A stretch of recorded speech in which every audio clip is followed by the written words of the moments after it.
Hi everyone, कैसे हैं आप सभी। स्वागत है आप सभी का मेरे यूट्यूब चैनल पे। और जैसा कि हम सभी जानते हैं कि नवरात्रि के चलते हुए हम अपनी एनसीईआरटी कंटिन्यू नहीं कर पाए हैं, क्योंकि आसपास बहुत शोर होता था, इसलिए हम नहीं कर पाए हैं। और अब जाके नवरात्रि के बाद हम अपनी एनसीईआरटी को जो है कंटिन्यू करेंगे। इसलिए हमने अब तक जितना भी पढ़ा है एनसीईआरटी इस चैप्टर में, मतलब हमने यहाँ तक पढ़ा था, पूर्ण प्रभाविता तक हमने पढ़ लिया था।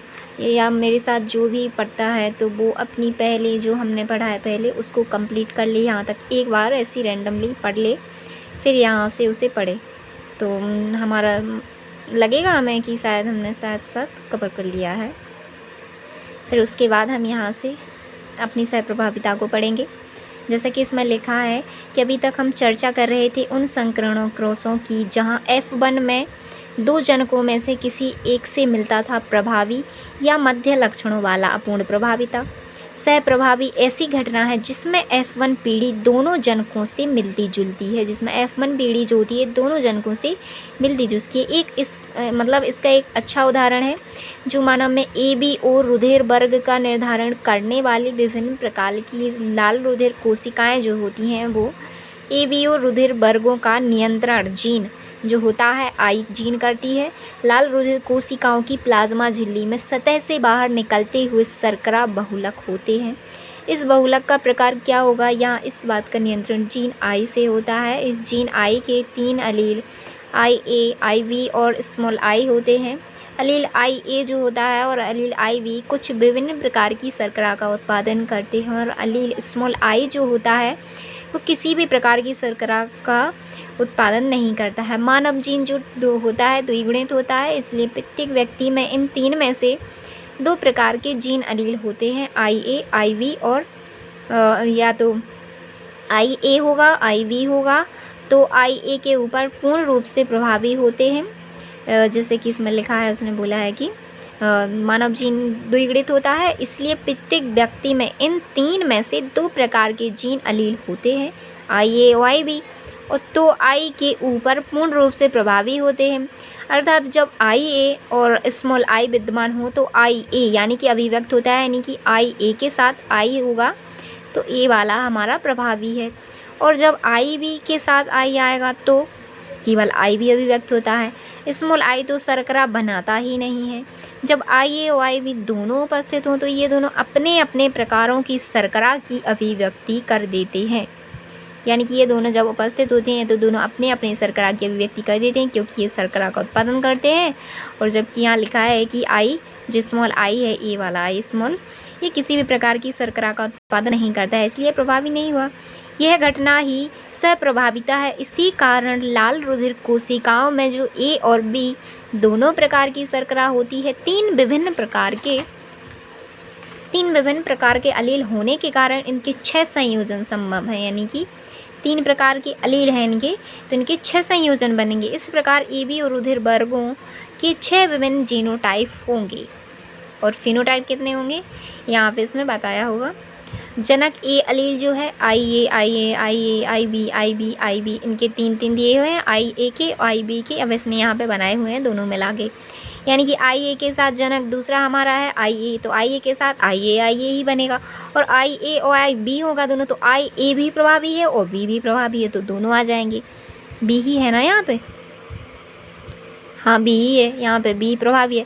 IA अलील और I के साथ स्मॉल IA अलील, तो इसमें पीछे लिखा है ना कि स्मॉल I प्रभावी नहीं है, तो ये इसके साथ इसका A वाला ही बनेगा, यानी कि IA स्मॉल I A, और इसमें A था तो A बना, और A B है इसमें दोनों में तो A भी है, और इसमें IB और IA तो फिर से IA IB बनेगा, क्योंकि ये दोनों फिर से प्रभावी हैं, तो फिर से हमारा AB हो जाएगा। और IB के साथ IA यानी कि IB के साथ IB मिलेगा तो IB ही बनेगा, क्योंकि दोनों एक जैसे हैं। और IB के साथ स्मॉल I मिलेगा तो फिर से हमारा IB वाला प्रभावी है, तो इसमें B ग्रुप है इसका, मतलब रुधिर वर्ग इसका B है। और स्मॉल I ने तो कुछ भी नहीं बनेगा, क्योंकि ये तो अप्रभावी है, यहाँ पे 0 हो गया।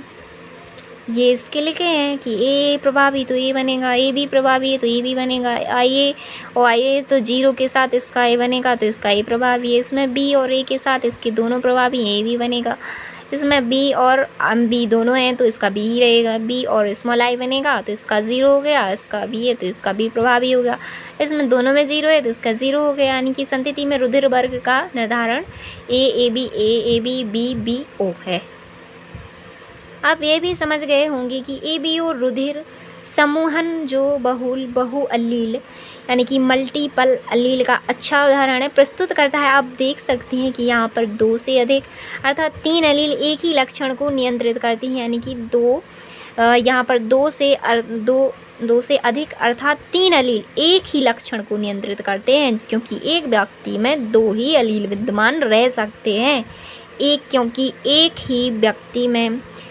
एक व्यक्ति में 2 ही अलील विद्यमान रह सकते हैं, अतः बहु अलील की क्रियाशीलता समष्टि जीन संख्या के अध्ययन में दिख सकती है। कभी कभी एकल जीन उत्पाद एक से अधिक प्रभाव छोड़ सकता है। उदाहरण के लिए मटर के बीजों में जो मंड का संश्लेषण का नियंत्रक एक जीन करता है, इसके 2 अलील बी कैपिटल बी और स्मॉल बी होते हैं। कुशल रूप से मंड संश्लेषण कैपिटल बी संयुग्मजों से होता है और इस प्रकार विशाल मंड कण उत्पन्न हो जाते हैं, जिसके विपरीत स्मॉल बी संयुग्मजी मंड जो होता है संश्लेषण में कम कुशल होते हैं और छोटे मंड कणों का उत्पादन कर सकते हैं। पकने पर कैपिटल बी वाले बीज गोल होते हैं और जबकि स्मॉल बी वाले झुर्रीदार होते हैं। विषम युग्मनज गोल बीज पैदा करते हैं, लगता है कि कैपिटल बी प्रभावी अलील है और कैपिटल बी स्मॉल बी बीजों में उत्पन्न मंडकण मझोले आकार के होते हैं, यानी कि ये सह प्रभाविता में बता रहा है। तो उसने कहा है कि कैपिटल बी और कैपिटल बी जो है वो प्रभावी है और स्मॉल बी है ये समयुग्मजी मंड संश्लेषण, यानी कि ये भी करता है लेकिन ये करता है ज़्यादा मतलब बड़े वाले और ये करता है मतलब छोटे वाले। और अगर दोनों मिल गए, यहाँ पे दोनों मिला दिए उसने, तो कैपिटल बी स्मॉल बी को मिला के उसने मझोले आकार के यानी कि बीच के आकार की, ये बड़े वाले बना रहा था मंड के कण, ये छोटे वाले और ये बीच वाले मंड के कण उत्पन्न यानी कि मझोले आकार के होते हैं। अतएव यदि मंड कण का आकार एक फिनोटाइप मान लिया जाए तो यह दृष्टिकोण से यह अलील अपूर्ण प्रभाविता ही दर्शाता है। अतः प्रभाविता ना तो किसी जीन या उसके उत्पाद का स्वायत्त लक्षण है जिसकी सूचना जीन में निहित है, यह उतनी ही निर्भर जीन उत्पाद पर और उत्पाद द्वारा जनित जीनोटाइप पर प्राप्त होती है, जितनी कि हमारे द्वारा परीक्षार्थ चुने गए विशिष्ट जीनोटाइप पर। उस मामले में एक जीन से एकाधिक जीनोटाइप प्रभावित होते हैं। हम आज के लिए इतना ही पढ़ेंगे। अगर आपको समझ नहीं आया है तो समझने की कोशिश कीजिए। मैंने भी अपने हिसाब से समझने की कोशिश की है कि यहाँ पे एक उदाहरण दिया गया है, ये हमने सह प्रभाविता को पढ़ा है। यहाँ से सह प्रभाविता में बोलना चाह रहा कि ये जो है आई है और आई भी है, ये दोनों प्रभावी हैं और जो ये स्मॉल आई है यह अप्रभावी है। लेकिन इसमें मानव जीन हमारा द्विगुणित होता है और आई बी अब जो आई बी और आई ए हैं ये दोनों, और यहाँ पे लिखा था कि ये शर्करा उत्पादन करते हैं जबकि स्मॉल आई शर्करा उत्पादन नहीं करता है। तो यहाँ के हिसाब से यहाँ एक एग्जांपल दिया गया है कि मंड के कण जो हैं, जैसे मटर में पूछा है ना, उसमें मटर के बीजों में मंड संश्लेषण का नियंत्रक एक जीन करता है। इसकी 2 अलील जैसे कैपिटल बी स्मॉल बी है, दोनों बड़े बड़े हैं तो ये बड़े वाले उत्पन्न करेंगे, ये स्मॉल बी संयुग्मजी हैं तो ये छोटे वाले उत्पन्न करेंगे।